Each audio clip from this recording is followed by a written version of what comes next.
Hello friends, welcome back to our mini blog. তো first পারে তোমাদেরকে দেখিয়েছিলাম আমি আমার বান্ধবীর বাড়িতে রান্না পুজো নিমন্ত্রণে গেছিলাম।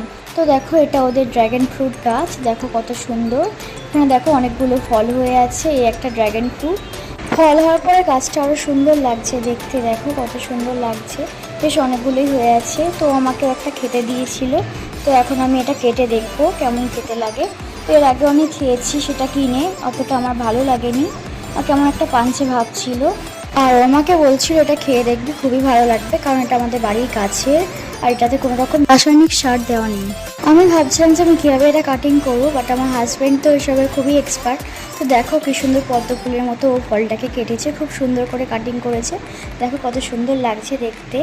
আর তোমরা কে কে ড্র্যাগন ফ্রুট খেয়েছো আমাকে কমেন্ট করে অবশ্যই জানিও। আর তোমাদের কার কার ভালো লাগে আর ভালো লাগে না সেটাও অবশ্যই জানিও। তো দেখো এখানেও সুন্দর করে কাটিং করে ফেলেছে, এখানে সুন্দর করে ডেকোরেশনও করে নিয়েছে। তো এখন আবার ট্রাই করে দেখবো। এটা নিয়ে আমি সেকেন্ড টাইম খেলাম, আমার তো বেশ ভালোই লেগেছে, বেশ টেস্টি ছিল।